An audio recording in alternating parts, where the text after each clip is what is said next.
Last but not least, just a couple of nicks in the interior panels. They're in really great condition, but there's a couple of nicks right here on this back seat armrest, well, just upper area, as you can see right there. I think that happened on my watch. I don't remember seeing them initially, and then I saw them after I got the window changed. So maybe it happened by somebody there, but either way, that's one issue. The only other issue might be on the front seat, on the bolstering there. It's not bad. It can be easily touched up. It's not, the seams aren't splitting or anything. It's just a wear spot right there that needs to be reblued. Plastics, handles, everything with the seat controls are in great condition. Even the covers for the locking mechanisms look really good. All right. We still have the original clutch, I'm going to say. It has, kind of a late release to it. The last E30 I owned was a 318i, was about 20 years ago. I don't recall exactly how that clutch released, but this one kind of comes in late. Maybe that's an indication that clutch could use some love at some point, but more likely it's the original clutch at 115,000 miles. Still works well, still shifts. You'll see that in the driving videos. It works great with no problems getting into gear. Cole, if we come around over here to this side real quick. Couple of things just to point out. Just the fuzz on the inside of the door jambs is in really good condition. That's amazing that that's withstood time. Our lower door seals are not damaged in any way. The kick plates are good, and even the rubber between the doors is nice and supple. And this is all around the car. Like, it was really taken care of, probably kept indoors, and really hadn't seen much use sitting outside. One of the things that I do want to point out is the steering wheel. It's a leather wrapped steering wheel, but whoever drove it wore rings. And you can tell that by just the numerous scrapes, scuffs, and dents in the wheel. So clearly they were holding on to it. They were wearing rings, and it just over time sort of eats into that leather part. Pedals, great condition for the mileage. It's a clear indication that it's not true about the mileage in the car. The pedals are just in still good shape.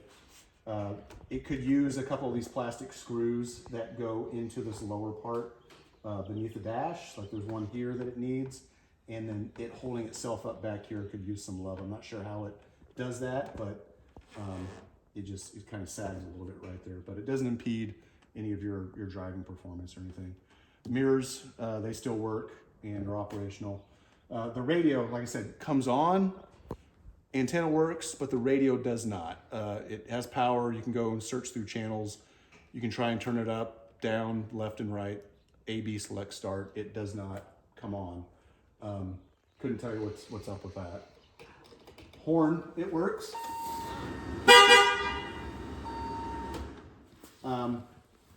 One of the things that with that issue with the ABS sensors, when I initially picked up this car, I drove it home on the highway and used the cruise control, worked fine.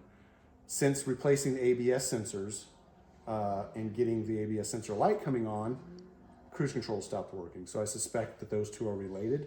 So with the cruise control not working, I think it's related to that. Like I said, sensors have been replaced.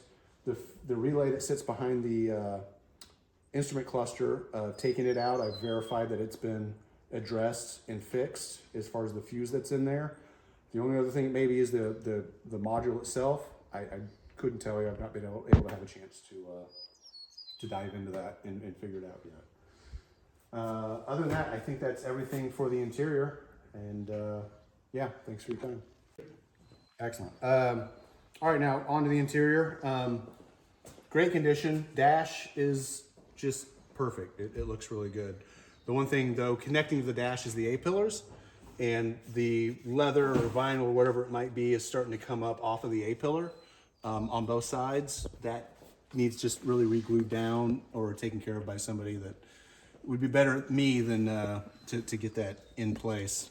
I really don't have the tools to make that stick again, so one little piece there to take care of. But other than that, seats are great. I don't know about these BMW embroidered roundels on the seats. Never seen it before. I think it was done aftermarket. From what I can tell, I took the seats out to clean the mechanicals in there. They were having a hard time coming back up after you put the seats back. Excuse me for a sec.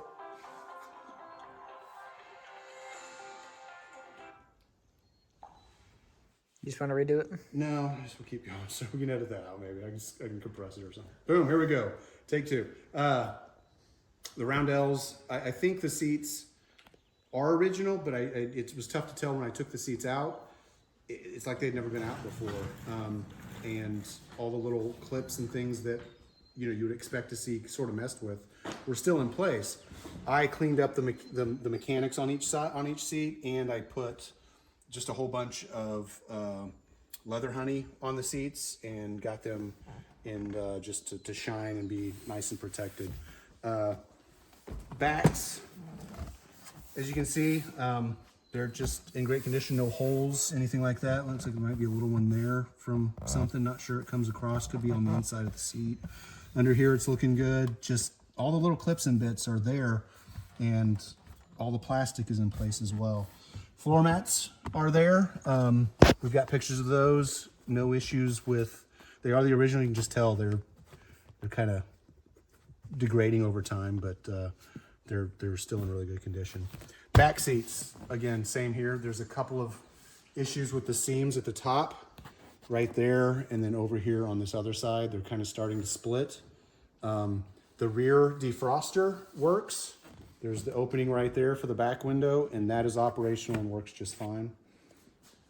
Let's go ahead and step inside the car. A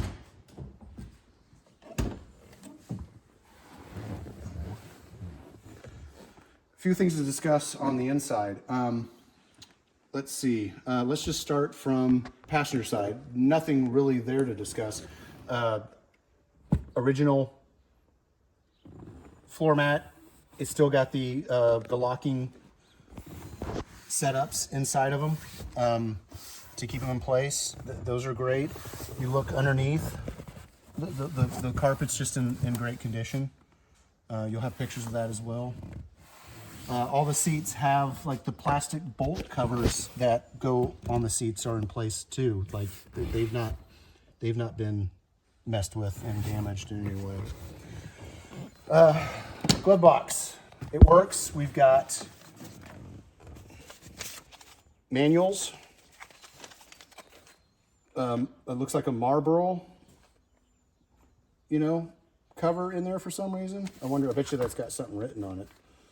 I have not looked at that. What do they got here? Yep, here you go. It's probably, I bet you it's the radio code. So BMW model, spec, serial number, and the 54551 looks like it's the radio code that they wrote on, Marlboros.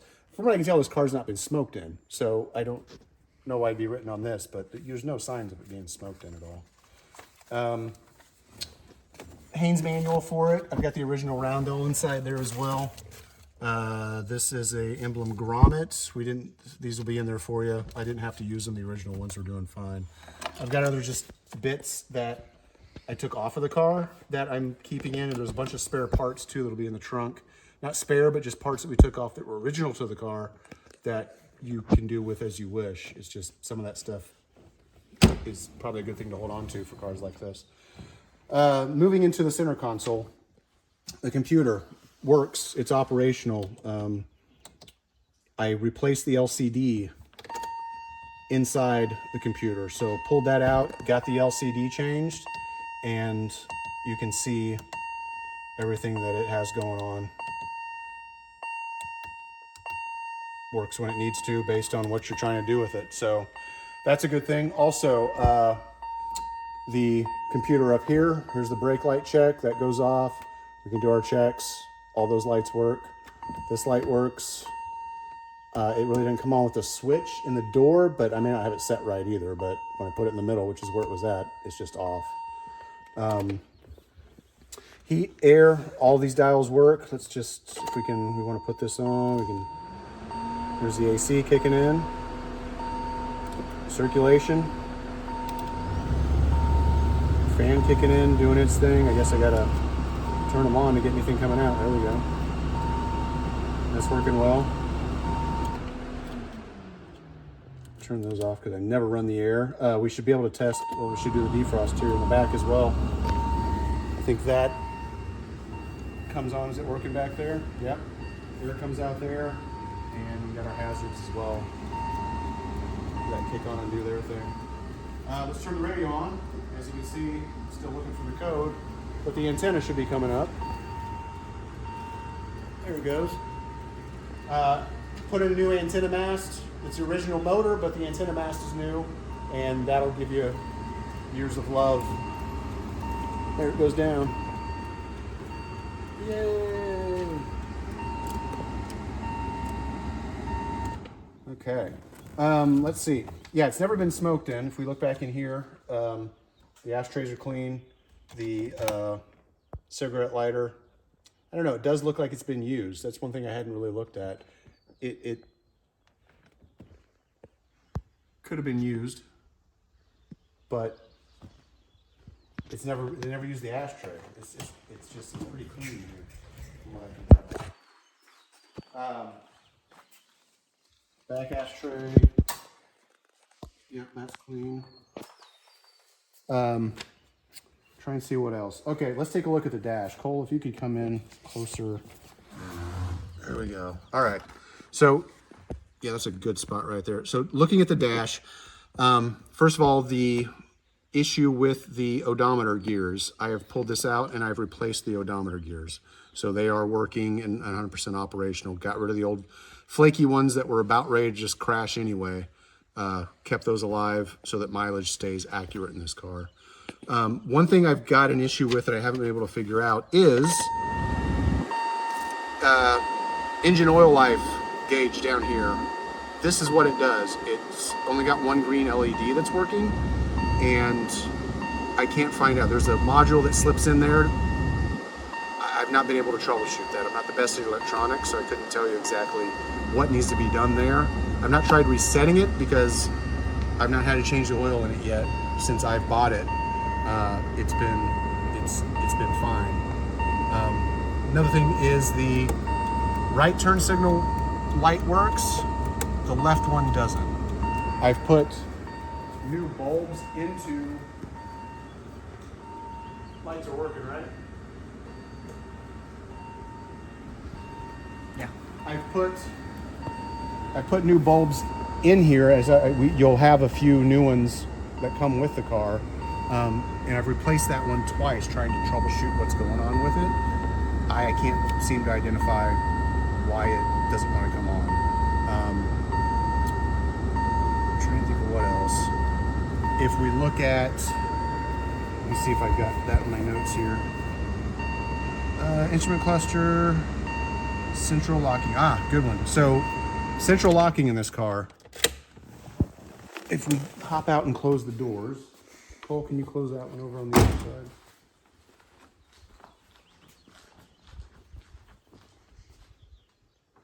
side? I've troubleshot the central locking to the best of my ability. I can't quite figure out what's going on, but you can put the key in and the relay will go off. You can hear it click. So it clicks, but you don't get any action out of the actual actuators in the doors. So it's technically locked there, but they're not doing anything in the doors. So something going on with the central locking. I have taken the driver's side door panel out a couple of times to try and identify what's going on there. In fact, the bezel for the door opening here is somewhere in my garage. I can't find it, sorry. But it was there. But that just goes to show I've taken this off to try and identify what's going on with the central locking and those actuators. They seem fine. I am not entirely sure what's going on. So the central locking will not work in this for the time being. Cole, if you could, let's go show lights up in front. Fog lights. Lights. Brights. Fog lights.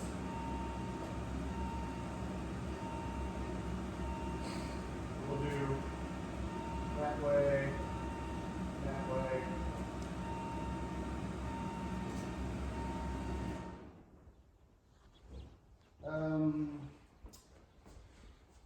Other than that, clutch works well. It's kind of got a late release to it. I don't know if that's normal for these cars. The last one I owned was an 84 318i. That was 20 years ago. So I don't recall what the clutch was, but I'm pretty sure we're gonna be dealing with the original. Action. Okay, this will be the interior workings of the car and the things we've worked on and what its condition is. First thing to do obviously is get the top up and show you the new top that has been installed. Van and Ned here is going to help out with getting that going. Pull a little latch and get this up. So first thing I want to point out real quick is these little struts, which are a pain in the neck to put in.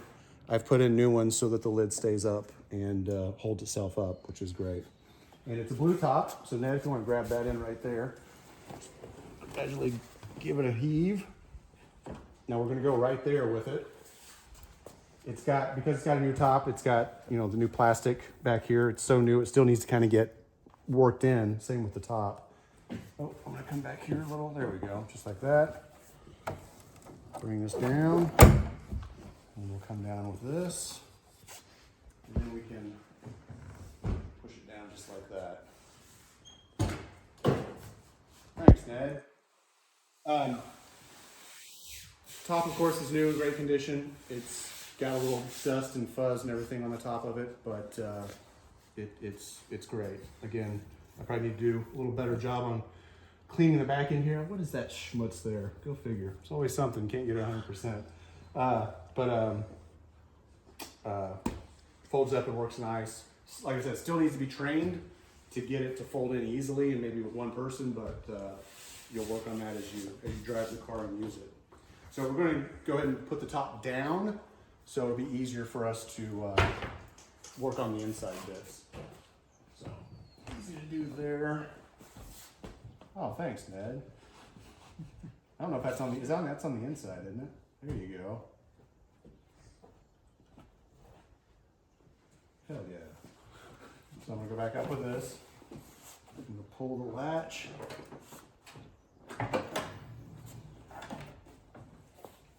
Ned, the one way to do this is